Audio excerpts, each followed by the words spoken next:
ನೋಡಿ ನಾವು ಮಾಡುವಂತಹ ತಾಲಿಪಟ್ಟು ರೆಸಿಪಿ ತೋರಿಸ್ತಾ ಇದ್ದೀನಿ. ನೋಡ್ರಿ ಎಷ್ಟು ಸಖತ್ತಾಗಿ ಬಂದಿದಾವು ಅಂತ. ಬನ್ನಿ ಮತ್ತೆ ಯಾವ ಥರ ಮಾಡೋದು ಅಂತ ತೋರಿಸ್ತೀನಿ. ಹಾಯ್ ಎಲ್ಲರಿಗೂ ನಮಸ್ಕಾರ, ಹೇಗಿದ್ದೀರಿ? ಚೆನ್ನಾಗಿದ್ದೀರಾ? ನಾನು ಕೂಡ ಚೆನ್ನಾಗಿದ್ದೀನಿ, ನೀವು ಚೆನ್ನಾಗಿದ್ದೀರಾ ಅಂತ ಅಂದ್ಕೊಂಡಿದ್ದೀನಿ. Welcome to my Banashankari all in one ಚಾನಲ್ಗೆ.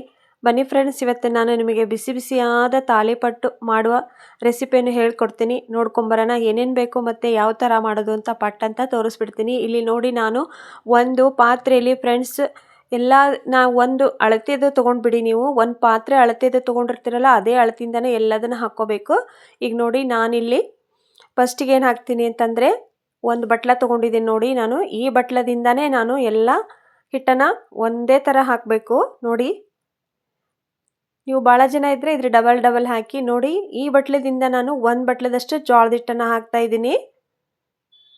ಮತ್ತು ಈ ಬಟ್ಲದಿಂದ ಒಂದು ಬಟ್ಲದಷ್ಟು ಅಕ್ಕಿ ಹಿಟ್ಟನ್ನು ಹಾಕ್ತಿದ್ದೀನಿ.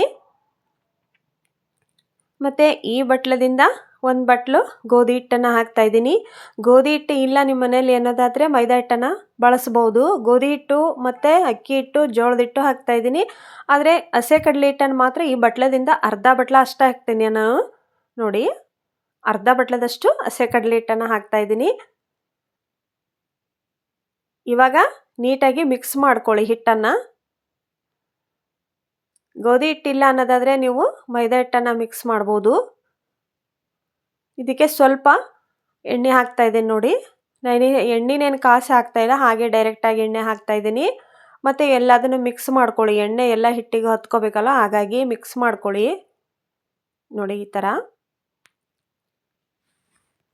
ನೋಡಿ. ಆಮೇಲೆ ನಾನು ಇದಕ್ಕೆ ಏನೇನು ತೊಗೊಂಡಿದ್ದೀನಿ ಅಂತ ತೋರಿಸ್ತಾ ಇದ್ದೀನಿ. ಒಂದು ಟೊಮಟೆ ಹಣ್ಣನ್ನು ಸಣ್ಣದಾಗಿ ಕಟ್ ಮಾಡ್ಕೊಳ್ಳಿ, ಒಂದು ಈರುಳ್ಳಿನೂ ಕಟ್ ಮಾಡ್ಕೊಳ್ಳಿ, ಒಂದು ಸ್ವಲ್ಪ ಸೌತೆಕಾಯಿ, ಒಂದು ಸ್ವಲ್ಪ ಕ್ಯಾರೆಟನ್ನು ನಾನು ಎರಡು ಈ ಥರ ನೋಡಿ, ಈ ಥರನ ತುರ್ಕೊಂಡು ಹಾಕಬೇಕು. ಕ್ಯಾರೆಟು ಮತ್ತು ಟೊಮಟೆ ಹಣ್ಣು, ಈರುಳ್ಳಿ, ಸೌತೆಕಾಯಿ, ನೋಡಿ ಇಷ್ಟನ್ನು. ಕ್ಯಾರೆಟು, ಈರುಳ್ಳಿ, ಸೌತೆಕಾಯಿ ಮತ್ತು ಟೊಮಟೆ ಹಣ್ಣು, ಕೊತ್ತಂಬರಿ ಸೊಪ್ಪನ್ನು ಹಾಕಿದ್ದೀನಿ. ಆಮೇಲೆ ನಾನಿಲ್ಲಿ ಮೆಣಸಿನಕಾಯಿ ಮತ್ತು ಶುಂಠಿ ಬೆಳ್ಳುಳ್ಳಿ ಪೇಸ್ಟ್ ಮಾಡ್ಕೊಂಬಂದಿದ್ದೀನಿ. ನೋಡಿ, ಮೆಣಸಿನಕಾಯಿ, ಹಸಿ ಶುಂಠಿ ಮತ್ತು ಬೆಳ್ಳುಳ್ಳಿ ಪೇಸ್ಟನ್ನು ಮಾಡ್ಕೊಂಬಂದಿದ್ದೀನಿ. ನೀವು ಬೇಕಾದರೆ ಇದಕ್ಕೆ ಸಬ್ಬೆ ಸೊಪ್ಪನ್ನು ಹಾಕ್ಬೋದು, ಮತ್ತು ಇನ್ನೂ ಸೊಪ್ಪುಗಳನ್ನು ಹಾಕಿ ಮಾಡ್ಬೋದು. ಮೆಂತ್ಯ ಸೊಪ್ಪನ್ನು ನಾವೇನು ಹಾಕೋದಿಲ್ಲ, ಹಾಗೆ ಮಾಡ್ತೀವಿ. ಕೆಲವೊಬ್ರು ಹಾಕ್ತಾರೆ ಫ್ರೆಂಡ್ಸ್, ಆದರೆ ನಮ್ಮ ಮನೇಲಿ ಮಕ್ಕಳು ತಿನ್ನೋಲ್ಲ ಅನ್ನೋ ಉದ್ದೇಶಕ್ಕೆ ನಾನು ಹಾಕೋದಿಲ್ಲ. ಮತ್ತು ಅರಿಶಿನ ಪುಡಿಯನ್ನು ಹಾಕ್ತಾಯಿದ್ದೀನಿ. ನೋಡಿ, ಇನ್ನೊಮ್ಮೆ ಹೇಳ್ತೀನಿ. ಈರುಳ್ಳಿ ಮತ್ತು ಟೊಮಟೆ ಹಣ್ಣು, ಕ್ಯಾರೆಟು, ಆಮೇಲೆ ಸೌತೆಕಾಯಿ, ಶುಂಠಿ ಮತ್ತು ಮೆಣಸಿನಕಾಯಿ, ಬೆಳ್ಳುಳ್ಳಿ ಪೇಸ್ಟು, ಉಪ್ಪು, ಅರಿಶಿನ ಪುಡಿ, ಕೊತ್ತಂಬರಿ ಸೊಪ್ಪು ಎಲ್ಲ ಹಾಕಿ ಹಿಟ್ಟನ್ನು ನೀಟಾಗಿ ಮಿಕ್ಸ್ ಮಾಡ್ಕೊಳ್ಳಿ. ಲಾಸ್ಟಿಗೆ ಒಂದು ಸ್ವಲ್ಪ ಅಜ್ವಾನ್ ಕಾಳನ್ನು ಹಾಕ್ತಾಯಿದ್ದೀನಿ. ನೀವು ಅಜ್ವಾನ್ ಕಾಳನ್ನು ಆದರೂ ಹಾಕ್ಬೋದು, ಇಲ್ಲ ಜೀರಿಗೆನಾದರೂ ಹಾಕ್ಬೋದು. ನಾನಿಲ್ಲಿ ಅಜ್ವಾನ್ ಕಾಳನ್ನು ಹಾಕಿದ್ದೀನಿ. ಯಾಕಂದರೆ ಅಜ್ವಾನ್ ಕಾಳು ತುಂಬ ಒಳ್ಳೆಯದು ಆರೋಗ್ಯಕ್ಕೆ. ಯಾರಿಗಾದ್ರೂ ಗ್ಯಾಸ್ಟ್ರಿಕ್ ಸಮಸ್ಯೆ ಇದ್ದವರು ತಿನ್ನಲ್ಲ ಅಂದರೆ ಸ್ವಲ್ಪ ಅಜ್ವಾನ್ ಕಾಳನ್ನು ಹಾಕಿ ಮಾಡಿಕೊಡಿ, ಗ್ಯಾಸ್ಟ್ರಿಕ್ ಸಮಸ್ಯೆ ಇರೋದಿಲ್ಲ. ನೋಡಿ, ಪೇಸ್ಟನ್ನು ನೀವು ಸ್ವಲ್ಪ ತರಿತರಿಯಾಗಿ ರುಬ್ಕೋಬೇಕು. ಮೆಣಸಿನ್ಕಾಯಿ, ಹಸಿ ಶುಂಠಿ, ಬೆಳ್ಳುಳ್ಳಿ ಮತ್ತು ಅದರಲ್ಲೇ ಒಂದು 4 ಜೀರಿಗೆನ ಹಾಕಿ ಪೇಸ್ಟ್ ಮಾಡ್ಕೊಳ್ಳಿ. ಆಮೇಲೆ ಕ್ಯಾರೆಟು ಮತ್ತು ಟೊಮಟೆ ಹಣ್ಣು, ಈರುಳ್ಳಿ, ಸೌತೆಕಾಯಿ, ಕೊತ್ತಂಬರಿ ಸೊಪ್ಪು ಎಲ್ಲ ಇದರಲ್ಲೇ ಹಾಕಿಬಿಡಿ. ನಾನು ಇಲ್ಲೇನು ಕರಿಬೇವನ್ನು ಹಾಕಿಲ್ಲ. ನೀವು ಬೇಕಾದ್ರೆ ಸಬ್ಬಸಿಗೆ ಸೊಪ್ಪು, ಮೆಂತ್ಯ ಸೊಪ್ಪನ್ನು ಯೂಸ್ ಮಾಡ್ಬೋದು. ನೋಡಿ, ಇವಾಗೆಲ್ಲ ಮಿಕ್ಸ್ ಮಾಡ್ಕೊಂಡು ಸ್ವಲ್ಪನೇ ನೀರನ್ನು ಹಾಕಿ, ಒಮ್ಮೆ ನಮಗೆ ನೀರನ್ನು ಹಾಕಿಬಿಡಿ. ಈ ಥರ ಸ್ವಲ್ಪ ಸ್ವಲ್ಪ ನೀರನ್ನು ಹಾಕಿ ನೀವು ಚಪಾತಿ ಹಿಟ್ಟಿಗೆ ಹಿಟ್ಟನ್ನು ಕಲಿಸ್ಕೊತಿರಲ್ಲ, ಅದೇ ಥರನೇ ಹಿಟ್ಟು ಕಲಿಸ್ಕೋಬೇಕು. ತೋರಿಸ್ತೀನಿ ನಿಮಗೆ ನಾನು. ನೋಡಿ, ಖಂಡಿತ ಟ್ರೈ ಮಾಡಿ ಫ್ರೆಂಡ್ಸ್, ಸೂಪರಾಗೇ ಬರುತ್ತೆ. ನಾವು 2 ಥರ ಮಾಡ್ತೀವಿ. ಏನಪ್ಪ ಅಂತಂದರೆ, ನಾವು ಹಿಟ್ಟನ್ನು ಜೋಳದ ಹಿಟ್ಟು ಅಂದರೆ ರೊಟ್ಟಿ ಮಾಡೋಕ್ಕೇನು ಹಿಟ್ಟನ್ನು ಕಲಿಸ್ಕೊಂಡಿರ್ತೀವಲ್ಲ, ಅದೇ ಹಿಟ್ಟನ್ನು ಸ್ವಲ್ಪ ಜಾಸ್ತಿ ಮಾಡ್ಕೊತೀವಿ. ಅದೇ ಹಿಟ್ಟಿಗೆ ಅನ್ನನ ಮಿಕ್ಸಿ ಮಾಡ್ಕೊಂಡು ಹಾಕ್ಕೊಂಡು ಅದಕ್ಕೆ ಕರಿಬೇವು, ಕೊತ್ತಂಬರಿ ಮತ್ತು ಈರುಳ್ಳಿ, ಮೆಣಸಿನ್ಕಾಯಿ ಹಾಕಿ ನಾವು ಕೈಯಿಂದ ತಟ್ಟಿ ಮಾಡ್ಕೊತೀವಿ. ಇದನ್ನು ಈ ಥರನೂ ಮಾಡ್ಕೊತೀವಿ. ಆದರೆ ಈ ಥರ ಸಖತ್ತಾಗಿ ಬರುತ್ತೆ. ಖಂಡಿತ ಟ್ರೈ ಮಾಡಿ. ಎಲ್ಲ ಹಿಟ್ಟು ಮಿಕ್ಸ್ ಮಾಡಿಕೊಂಡು ಸ್ವಲ್ಪ ನೀರು ಹಾಕ್ಕೊಂಡು ನಾದ್ಕೊಳ್ಳಿ. ನೋಡಿ, ಚಪಾತಿ ಹಿಟ್ಟೇನು ಕಲಿಸ್ತಿರಲ್ಲ, ಅದೇ ಅದಕ್ಕೆ ಕಲಿಸ್ಕೋಬೇಕು. ಯಾಕಂದರೆ ನಾವು ಕೈಯಿಂದ ತಟ್ಟೋದಕ್ಕೆ ಈಸಿ ಆಗುತ್ತೆ. ನೋಡಿ, ಉಪ್ಪು, ಅರಿಶಿನ ಪುಡಿ ಎಲ್ಲ ಹಾಕಿ ಕಲಿಸ್ಕೊಂಬಿಡಿ. ಇದರಲ್ಲೇ ಉಪ್ಪು ರುಚಿಗೆ ತಕ್ಕಷ್ಟು ಉಪ್ಪು ಹಾಕ್ಕೊಳ್ಳಿ. ಅಡುಗೆ ಸೋಡಾ ಅದನ್ನೇನು ಹಾಕೋಕೆ ಹೋಗ್ಬೇಡಿ ಫ್ರೆಂಡ್ಸ್. ಹಾಗೆ ಡೈರೆಕ್ಟಾಗಿ ಹಿಟ್ಟನ್ನು ಕಲಿಸ್ಬಿಡಿ. ಇದಕ್ಕೆ ಬೇಕಾದರೆ ನೀವು ಅನ್ನ ಹಾಕ್ಬೋದು. ಅನ್ನ ನಾನೇನು ಹಾಕಿಲ್ಲ. ಅನ್ನ ಉಳಿತು ಅಂದರೆ ಅನ್ನನೂ ಮಾಡಿ ಹಾಕ್ತಾರೆ ಮಿಕ್ಸರ್ ಮಾಡಿಬಿಟ್ಟು. ನಾನು ತೋರಿಸಿರೋ ಈ ಎಲ್ಲ ಸಾಂಬಾರಿಗೆ ಹಾಕಿ ಒಂದೇ ಒಂದು ಸಲ ಟ್ರೈ ಮಾಡಿ ನೋಡಿ. ಅದಕ್ಕೆ ಹಿಟ್ಟನ್ನು ಕಲಿಸ್ಕೋಬೇಕು ನೀವು ನೋಡಿ. ಇವಾಗ ಇದಕ್ಕೆ ಒಂದು ಕಾಟನ್ ಅರ್ಬಿ ಮುಚ್ಚಿ ಎತ್ತಿಟ್ಬಿಡಿ. ಒಂದು 20 ನಿಮಿಷ ನೆನೆಯೋದಕ್ಕೆ ಇಟ್ಬಿಡೋಣ. ತುಂಬ ಅಂದರೆ ತುಂಬ ರುಚಿ ಕೊಡುತ್ತೆ ಫ್ರೆಂಡ್ಸ್ ಇದು ತಾಲಿಪಟ್ಟು. ನೀವು ಖಂಡಿತ ಟ್ರೈ ಮಾಡೋಕ್ಕಬೇಕು ಒಂದ್ಸಲ ನೋಡಿ. ಈ ಥರ ಕಾಟನ್ ಅರ್ಬಿನ ಮುಚ್ಚಿಡ್ತೀನಿ. ಒಂದು 20 ನಿಮಿಷ ಆದರೆ ಸಾಕು. ಆಮೇಲೆ ನಾನು ಒಂದು ಪೇಪರ್ ಅಂದರೆ ಈ ಥರ ಪೇಪರ್ ಇರುತ್ತಲ್ಲ ಹೋಳಿಗೆ ತಟ್ಟೋದು, ಅದರಲ್ಲೇ ಮಾಡ್ಕೊತೀನಿ. ನಾನಿಲ್ಲಿ ಯಾವುದು ಲತ್ತುಡಿ ಅದನ್ನೇನೋ ತೊಗೊಂಡಿಲ್ಲ, ಕೈಯಿಂದನೇ ತಟ್ತೀನಿ ಫ್ರೆಂಡ್ಸ್. ನೀವು ಬೇಕಾದರೆ ಲತ್ತುಡಿಯಿಂದನೂ ಉತ್ಕೋಬೋದು. ನಾನು ಕೈಯಿಂದನೇ ತಟ್ಟಿ ಮಾಡ್ತೀನಿ, ಯಾಕಂದರೆ ಟೇಸ್ಟ್ ಚೆನ್ನಾಗಿ ಕೊಡುತ್ತೆ ನೋಡಿರಿ. ಈ ಕಡೆ ದಪ್ಪನೂ ಅಲ್ಲ, ಈ ಕಡೆ ತೆಳ್ಳಗೂ ಅಲ್ಲ, ಆ ಥರ ನೀವು ತಟ್ಕೊಳ್ಳಿ. ಕೈಯಿಂದನೇ ಸೂಪರಾಗಿ ಬರ್ತವೆ ತಾಲಿಪಟ್ಟು ನೋಡಿ. ಈ ಥರ ಮಾಡಿಕೊಂಡು ಈ ಥರ ನೀವು ತಟ್ಕೊತ ಬಂದ್ರಿ ಅಂದರೆ ನೋಡಿರಿ, ನೀವೇನು ಹೋಳಿಗೆ ತಟ್ತಿರಲ್ಲ ಅದೇ ಟೈಪ್ ಆಗುತ್ತೆ ನೋಡಿ. ಇಷ್ಟಾದರೆ ಸಾಕು. ನೀವು ಭಾಳ ತೆಳ್ಳಗೂ ತಟ್ಕೊಬೇಡಿ, ದಪ್ಪನೂ ತಟ್ಕೊಬೇಡಿ, ಒಂದು ಮೀಡಿಯಮ್ ಸೈಜ್ ನೋಡಿ ತಟ್ಕೊಳ್ಳಿ ಫ್ರೆಂಡ್ಸ್. ಇವು ಏನಪ್ಪ ಅಂದರೆ ಸ್ವಲ್ಪ ಕಷ್ಟ ಅನ್ನಿಸ್ಬೋದು, ಆದರೆ ಏನು ಟೇಸ್ಟ್ ಕೊಡುತ್ತೆ ಅಂತಾರೆ. ಕಷ್ಟ ಏನಿಲ್ಲ, ಹಿಟ್ಟೆಲ್ಲ ಮನೇಲಿದ್ದರೆ ಆರಾಮಾಗಿ ಮಾಡ್ಕೋಬೋದು. ಮಕ್ಕಳಿಗೆ ಬ್ರೇಕ್ಫಾಸ್ಟು ಬೆಳಗ್ಗೆ ಮತ್ತು ಲಂಚ್ ಬಾಕ್ಸಿಗೂ ಕರೆಕ್ಟಾಗಿ ಬರುತ್ತೆ ಇದು. ಇವಾಗ ನೋಡಿ ತೋರಿಸ್ತೀನಿ ನಾನು. ಕೈಗೆ ಎಣ್ಣೆ ಹಚ್ಕೋಬೇಕು ಮತ್ತು ಹಾಳೆಗೂ ಎಣ್ಣೆ ಹಚ್ಬಿಟ್ಟು ಈ ಥರ ನೋಡಿ ತಟ್ಕೊಳ್ಳಿ. ಈ ಕಡೆ ದೋಸೆ ಹಂಚನ್ನು ನಾನು ಕಾಯಕ್ಕಿಟ್ಟಿದ್ದೆ, ಅದಕ್ಕೆ ಎಣ್ಣೆನ ಸ್ವಲ್ಪ ಹಚ್ಕೋತೀನಿ ನೋಡಿ. ಎಣ್ಣೆ ಹಚ್ಕೊಂಡು ಆಮೇಲೆ ನಾವು ತಾಲಿಪಟ್ಟನ್ನು ಹಾಕಬೇಕು. ಅದ್ರ ಮೇಲ್ಗಡೆಯಿಂದ ಸ್ವಲ್ಪ ಎಣ್ಣೆನ ಹಾಕಬೇಕು ನೋಡಿ. ಈ ಥರ ಮೇಲ್ಗಡೆ 1 ಸ್ಪೂನಷ್ಟು ಸುತ್ತಲೂ ಎಣ್ಣೆ ಹಾಕಿಬಿಡಿ.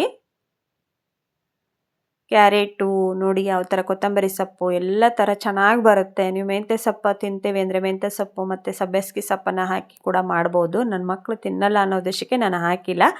ಇದೇ ಥರನೂ ಮಾಡಿ ಫ್ರೆಂಡ್ಸ್, ಸೂಪರಾಗಿ ಬರುತ್ತೆ. ಈ ಕಡೆ ಸ್ವಲ್ಪ ಮೇಲ್ಗಡೆ ಗುಳ್ಳೆ ಗುಳ್ಳೆ ಟೈಪ್ ಬರುತ್ತಲ್ಲ, ಆವಾಗ ನೀವು ಅದನ್ನು ತಿರುವಿ ಹಾಕಿಬಿಡಿ ನೋಡಿ. ಇವಾಗ ನಾನು ತಿರುವಿ ಹಾಕಿದ್ದೀನಿ. ಫಸ್ಟಿಗೆ ಒಂದೆರಡು ಹರಿಬೋದು, ಆದರೆ ಸಖತ್ತಾಗಿ ಬರುತ್ತೆ ಮಾಡ್ತಾ ಮಾಡ್ತಾ ಹೋದರೆ. ನೀವು ಯಾರು ಈ ಥರ ನನಗೆ ಮಾಡಿದಿರಿ ಅಂತ ಕಮೆಂಟ್ ಬಾಕ್ಸ್ ಒಳಗೆ ಕಮೆಂಟ್ ಹಾಕಿ.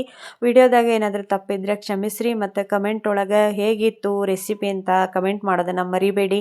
ಲೈಕ್ ಕೊಟ್ಟು ಮುಂದೆ ವಿಡಿಯೋ ನೋಡಿ, ಪೂರ್ತಿ ವಿಡಿಯೋ ನೋಡಿ ಫ್ರೆಂಡ್ಸ್, ಸಪೋರ್ಟ್ ಮಾಡಿ ನೋಡಿ. ಇವಾಗ ಮತ್ತೆ ಆ ಕಡೆ ಈ ಕಡೆ ಸ್ವಲ್ಪ ಹೊತ್ತು ಬೇಯಿಸ್ಕೊಂಡ್ರೆ ತಾಲಿಪಟ್ಟು ರೆಡಿ ಆಯಿತು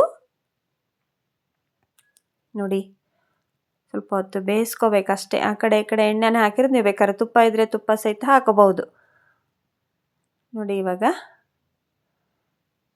ಇಷ್ಟ ಫ್ರೆಂಡ್ಸ್. ಇದು ಏನು ಮಾಡ್ಕೊತ ಹೋದಂಗೆ ಬೇಗ ಬೇಗ ಆಗ್ಬಿಡುತ್ತೆ ಕೆಲಸ. ಒಂದೆರಡು ಆಗೋವರೆಗೂ ಅಷ್ಟೇ. ಬಿಸಿ ಬಿಸಿ ಇರುವಾಗ ತಿಂದರೆ ಇನ್ನೂ ಟೇಸ್ಟ್ ಕೊಡುತ್ತೆ. ನಾನು ಈ ಕಡೆ ಇಷ್ಟನ್ನು ಮಾಡ್ಕೋಬೇಕಲ್ಲ ನೋಡಿ. ಈಗ ಇನ್ನೊಂದು ತಟ್ಟಿ ತೋರಿಸ್ತೀನಿ. ಸೂಪರಾಗಿರುವಂಥ ರೆಸಿಪಿ ಹಾಕಿದ್ದೀನಿ, ಖಂಡಿತ ಟ್ರೈ ಮಾಡಿರಿ ಫ್ರೆಂಡ್ಸ್. ನಮ್ಮ ಉತ್ತರ ಕರ್ನಾಟಕ ಸೈಡ್ ತುಂಬ ಮಾಡ್ತೀವಿ ಇದನ್ನು ನಾವು ನೋಡಿ. ನೀವು ಟ್ರೈ ಮಾಡಿರಿ. ಮತ್ತು ಹೆಂಗಿತ್ತು ವಿಡಿಯೋ ಅಂತ ಕಮೆಂಟ್ ಬಾಕ್ಸ್ ಒಳಗೆ ಕಮೆಂಟ್ ಹಾಕೋದನ್ನು ಮರಿಬೇಡ್ರಿ. ಮತ್ತೊಂದು ಸಲ ಹೇಳ್ತಿದ್ದೀನಿ ರೀ, ಈ ಸಿಸ್ಟರ್ಗೆ ಇದೇ ಥರ ಸಪೋರ್ಟ್ ಮಾಡಿರಿ. ಈ ಥರ ರೊಟ್ಟಿ ತಟ್ಟಂಗೆ ತಟ್ಕೊತ ಬಂದರೆ ತಾಲಿಪಟ್ಟು ಇನ್ನೂ ಸೂಪರಾಗಿ ಬರ್ತವೆ ನೋಡಿರಿ. ಲತ್ತುಡಿನ ಅವಶ್ಯಕತೆ ಇರೋದಿಲ್ಲ, ನೀವು ಕೈಯಿಂದನೇ ತಟ್ಟಿದ್ರಿ ಅಂದರೆ ಈ ಥರ ಬೇಗ ಬೇಗ ಆಗ್ಬಿಡುತ್ತೆ. ಅಲ್ಲಿ ಒಂದು ಆಗೋತ್ತಿಗೆ ಇನ್ನೊಂದೇ ರೆಡಿ ಮಾಡಿ ಇಟ್ಕೊಂಡಿರ್ಬೇಕು ನಾವು ನೋಡಿ. ಇವಾಗ ಇದನ್ನು ಸಹಿತ ನಾನು ಹಂಚಿಗೆ ಹಾಕ್ಬಿಟ್ಟು ಬೇಯಿಸ್ಕೊತೀನಿ. ಬಿಸಿ ಬಿಸಿ ಇರುವಂಥ ಹಾಟ್ ಬಾಕ್ಸ್ ಮನೇಲಿ ಇತ್ತು ಅಂದರೆ ನೀವು ಹಾಕಿಟ್ರಿ ಅಂದರೆ 1-2 ತಾಸು ಬಿಸಿ ಇರ್ತಾವ್ರಿ. ಎಣ್ಣೆ ಹಚ್ಕೊಳ್ಳೋದ್ರಿ, ಮತ್ತು ಅವ್ನ ಹಾಕಿ ಆ ಕಡೆ ಈ ಕಡೆ ಬೇಯಿಸ್ಕೊಂಡ್ರೆ ಆಗೋಯ್ತು ನೋಡ್ರಿ. ಬಾಳೆಹಣ್ಣು ಅಜ್ಜಿ ಅಲ್ರಿ ಇದು. ಮನೇಲಿ ಹಿಟ್ಟಿರ್ಬೇಕ್ರಿ. ಅಕ್ಕಿ ಹಿಟ್ಟು ಮತ್ತು ಗೋಧಿ ಹಿಟ್ಟು, ಹಸೆ ಕಡಲೆ ಹಿಟ್ಟು, ಜೋಳದ ಹಿಟ್ಟು ಇವಿಷ್ಟನ್ನು ಹಾಕಿ ನೀವು ಈ ಥರ ತಾಲಿಪಟ್ಟು ಮಾಡ್ಕೊಂಡು ತಿಂದ್ರಿ ಅಂದರೆ ಮತ್ತೆ ಮತ್ತೆ ಕೇಳಿ ಮಾಡಿಸ್ಕೊತಾರೆ ಮನ್ಯಾಗ. ಖಂಡಿತ ಟ್ರೈ ಮಾಡಿರಿ. ಇಷ್ಟ ಆಗೈತಿ ಅಂತ ಅನ್ಕೊತೀನಿ ರೀ. ಇದಕ್ಕೆ ಮೆಂತ್ಯ ಚಟ್ನಿ ಮತ್ತು ಕೊಬ್ಬರಿ ಚಟ್ನಿ ಮಾಡ್ಕೊತೀವಿ ರೀ ನಾವು. ಪಲ್ಯ ಯಾವುದು ಪಲ್ಯ ಮಾಡೋದಿಲ್ಲ. ಮೆಂತ್ಯ ಚಟ್ನಿ ಸೂಪರ್ ಆಕತ್ರಿ. ಇದಕ್ಕೆ ಖಂಡಿತ ಟ್ರೈ ಮಾಡಿರಿ. ಮೆಂತ್ಯ ಚಟ್ನಿ ತುಂಬ ಸಿಂಪಲ್ಲಾಗಿ ಮಾಡುವಂಥ ಮೆಂತ್ಯ ಚಟ್ನಿ ಬೇಕಾದ್ರೆ ನಾನು ನಿಮಗೆ ತೋರಿಸ್ತೀನಿ. ಖಾರ ಪುಡಿಯಿಂದ ಮಾಡ್ತೀವಿ ನಾವು. ಆ ಕಡೆ ಈ ಕಡೆ ಬೇಯಿಸ್ಕೊಂಡ್ರೆ ಇದು ಸಹಿತ ರೆಡಿ ಆತ್ರಿ ತಾಲಿಪಟ್ಟು. ಮತ್ತು ಇನ್ಯಾಕೆ ತಡ ಫ್ರೆಂಡ್ಸ್, ಮಾಡ್ಕೊಂಡು ತಿನ್ನಿರಿ. ಈ ಕಡೆ ನಾನು ಕೊಬ್ಬರಿ ಚಟ್ನಿ ಮಾಡಿಟ್ಟಿದ್ದೆ ಮತ್ತು ಮೆಂತ್ಯ ಚಟ್ನಿನೂ ರೆಡಿ ಮಾಡಿಟ್ಟಿದ್ದೆ. ಇಷ್ಟಾಕಂತ ಮಾಡ್ಕೊಂಡೆ ನೋಡ್ರಿ ನಾನು ತಾಲಿಪಟ್ಟು. ಮತ್ತು ನನಗಂತೂ ನೋಡಿದ್ರೆ ಬಾಯಾಗ ನೀರು ಬರ್ತಾವ್ರಿ ತಾಲಿಪಟ್ಟು. ಇದಕ್ಕೆ ಚಟ್ನಿನ ಬೇಡ ಅನಿಸ್ತತಿ, ಹಂಗೆ ರುಚಿಯಾಗಿರ್ತಾವೆ ಇವು ನೋಡಿ. ತುಂಬ ಅಂದರೆ ತುಂಬ ಚೆನ್ನಾಗಿ ಬರ್ತಾವೆ. ಈ ಶ್ರಾವಣ ಬಂತಲ್ಲ, ನೀವು ಟ್ರೈ ಮಾಡ್ತೀರಾ ಅಂತ ತೋರಿಸಿದ್ದೀನಿ. ನೋಡಿರಿ, ಒಂದ್ಸಲ ಟ್ರೈ ಮಾಡಿ, ನಿಮ್ಗೆ ಗೊತ್ತಾಕತಿ. ನೋಡಿ, ನೋಡ್ತೀರಿ ಫ್ರೆಂಡ್ಸ್, ಈಗ ಮೆಂತ್ಯ ಚಟ್ನಿ ಮತ್ತು ಕೊಬ್ಬರಿ ಚಟ್ನಿ ರೆಡಿ ಆಗೈತೆ ನೋಡ್ರಿ. ನೋಡಿ, ಬಾಯಲ್ಲೇ ನೀರು ಬರುತ್ತಲ್ಲ ಚಟ್ನಿಗಳನ್ನು ನೋಡಿದರೆ.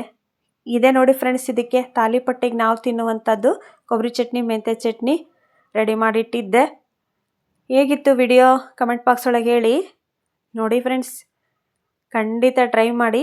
ಮತ್ತೆ ಸಿಗ್ತೀನಿ ನೆಕ್ಸ್ಟ್ ವಿಡಿಯೋದಲ್ಲಿ. ಅಲ್ಲಿವರೆಗೂ ನೀವು ತಾಲಿಪಟ್ಟು ತಿಂದು ಹೇಗಿತ್ತು ಅಂತ ನನಗೆ ಹೇಳೋದನ್ನು ಮರಿಬೇಡಿ.